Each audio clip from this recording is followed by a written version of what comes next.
So, have you ever, imagined a computer that can compute at the speed of light? Not in the future, but right now. It's happening. It's already here. Yeah, and it's this whole light-based computing thing, right? Mm-hmm. And there's this company, Q.ANT, they're shipping these chips to data centers.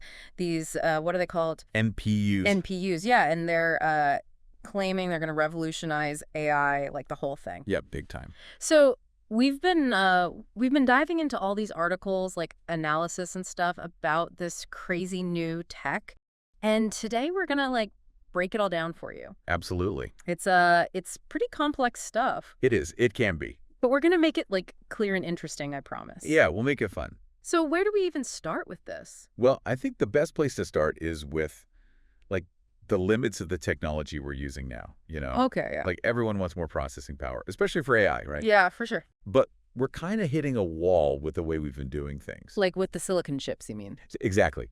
We've been squeezing more and more transistors onto these chips for decades. Right. But we're reaching a point where it's not really getting that much better anymore. Yeah, diminishing returns and all that. Exactly. So how does light even come into this picture?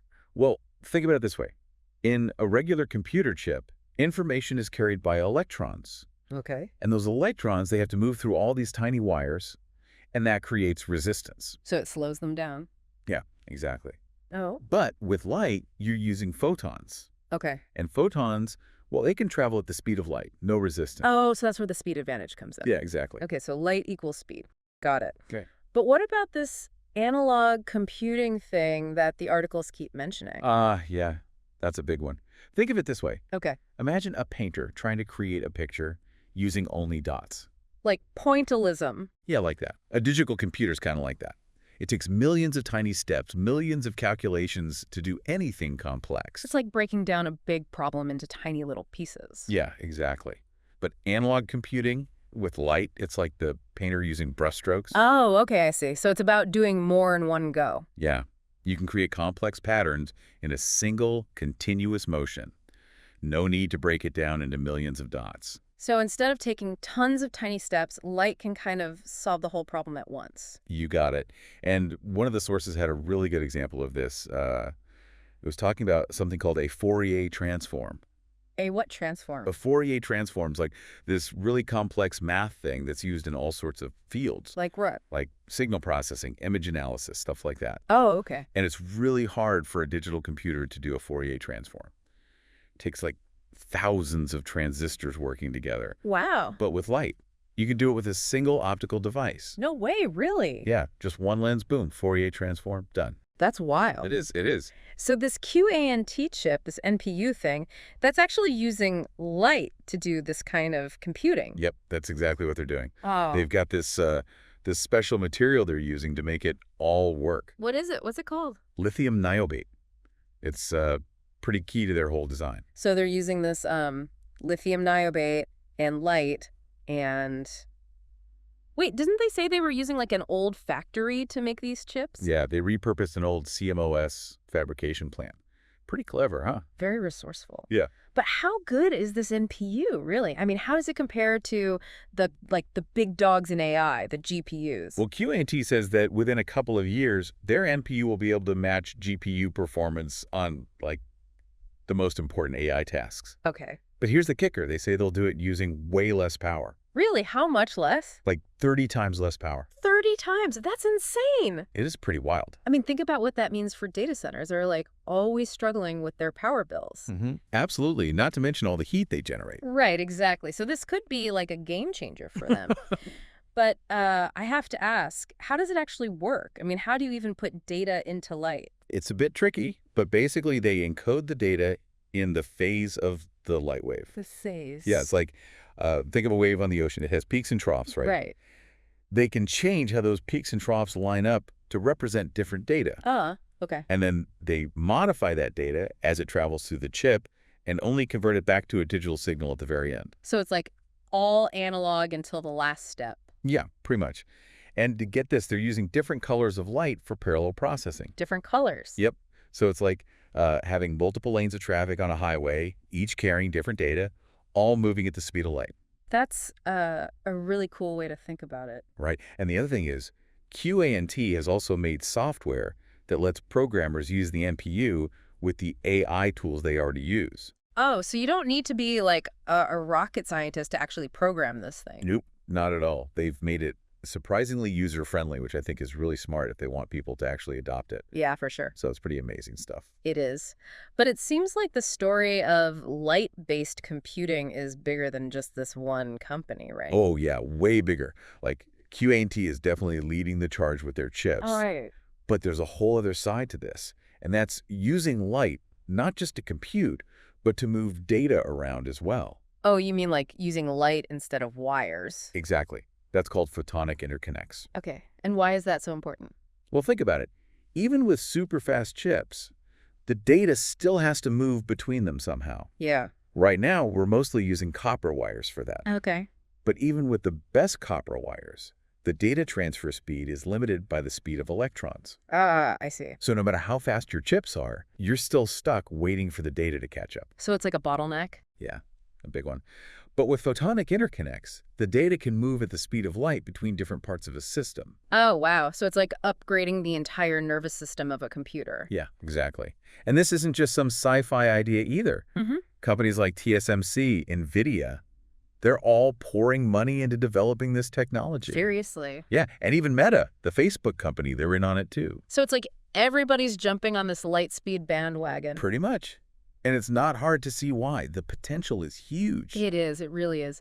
So let's dive into this photonic interconnect thing a little deeper. How does it actually work? Mm-hmm. So we're talking about using light not just for the computing itself, but to move data around super fast. Right. And it can really change the game, like big time. Yeah, like right now, even with the fastest processors, moving data between servers is a huge bottleneck. Mm-hmm. It's a major problem. I was reading that Meta, the Facebook company, they did some analysis. Yeah. And it turns out their AI, like all their fancy AI stuff, Right. it spends most of its time just waiting for data. Yeah, it's crazy. Just sitting there twiddling its thumbs, waiting for the network. Exactly. So this photonic interconnect thing, it's not just about making light-based chips faster. It's about helping all chips reach their full potential. Totally, yeah. It's about making sure the data can keep up with the processing power. And that's especially important for AI. Right. Oh, absolutely. As AI models get more and more complex, they need more and more data, faster and faster. It's like trying to drink from a fire hose. Uh-huh. Yeah, kinda. And photonic interconnects could be the solution. And it's not just about swapping out copper wires for fiber optic cables, right? No, it's way more sophisticated than that. One of the articles was talking about these companies, IR Labs, and The light matter. yeah, Light Matter. They're developing these optical I/O chips. Oh, yeah, those are really cool. They basically act as translators between the electrical signals in the chips and the light pulses that travel over the fiber optic cables. So it's like building a bridge between the electrical world and the optical world. Yeah, exactly. And these chips are getting really good. They can handle massive amounts of data, and they're becoming more and more energy efficient. And that's where the big players like TSMC and NVIDIA come in, right? Yeah, those guys are investing a ton of money in this stuff. So it seems like this whole light-based computing thing is becoming like a real ecosystem, you know? It is. It's all coming together, the chips, the interconnects, the software. It's a really exciting time to be following this stuff. Yeah, totally. But what about Q.ANT? How did they see their NPU fitting into all of this? Well, they're not trying to replace GPUs or CPUs, that's for sure. No. Nope. They see their NPU as more of a complementary technology. Like adding another tool to the toolbox. Yeah, exactly. Yeah. They think the future of computing is going to be like a mix of different architectures, each one specialized for different tasks. So it's not about one technology winning out over the others. Right. It's about finding the right tool for the right job. So like for certain things, the NPU might be the best choice. Yeah, like for really complex math problems or for processing huge matrices, which is really common in AI. Because the NPU's analog approach is just more efficient for that kind of stuff. Exactly. And as photonic interconnects get better and more widely used, the NPU will become even more powerful because it'll be able to get the data it needs even faster. It's like a perfect match then. Yeah, it's a really nice synergy between the two technologies. So you could imagine a future where data centers have all these different types of chips working together, like CPUs, GPUs, and NPUs, all connected by these super fast optical links. Absolutely, yeah. like a hybrid computing superbrain. It's mind-blowing. But is there anything we should be worried about? Like any downsides to all of this? Well, one challenge is that manufacturing these optical components is pretty complex. I guess it takes a lot of precision to work with light, right? Yeah, you need really specialized equipment and expertise, Hmm. and that makes it expensive, at least for now. So it's probably going to be a slow rollout, right?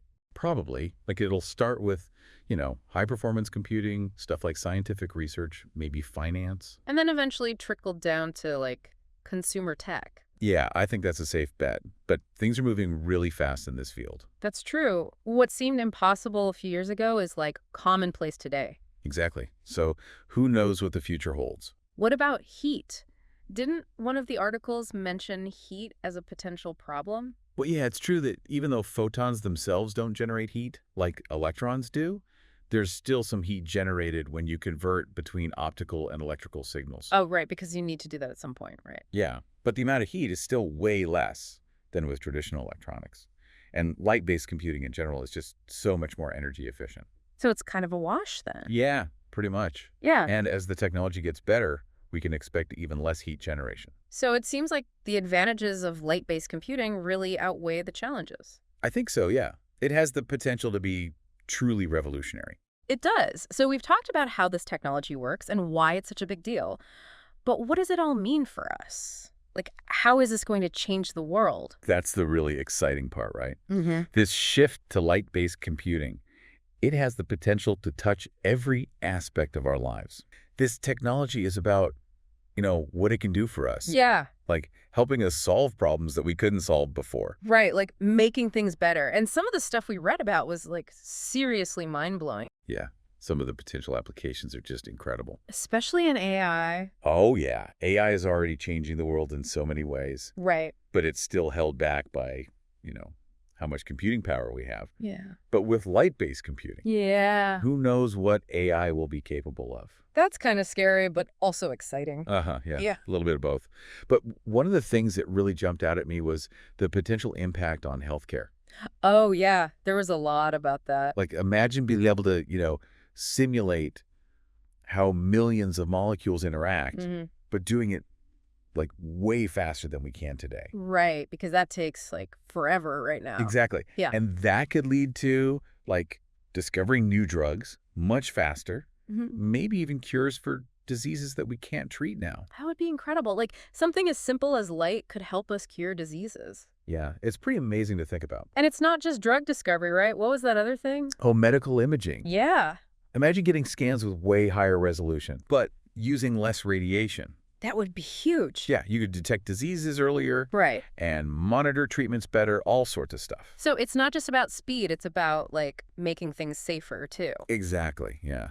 And it's not always just about making things faster either. No. No, sometimes it's about making things possible that were just like completely impossible before. Oh, I see. Like what kind of stuff? Well, like one of the articles talked about virtual reality. Oh yeah, VR. Yeah. Imagine VR experiences that are so realistic, so immersive, Yeah. that you can't tell the difference between the virtual world and the real world. Whoa, that would be wild. Right. And with the power of light-based computing, that could actually happen. So it's not just games and stuff, right? Like it could be used for what? Education? Yeah, education, entertainment, therapy even. It's like stepping into another world, like literally. It really is. And then there's scientific research too. Oh yeah, what about that? Well, with light-based computing, we could simulate all kinds of complex systems, Okay. like way more accurately than we can now.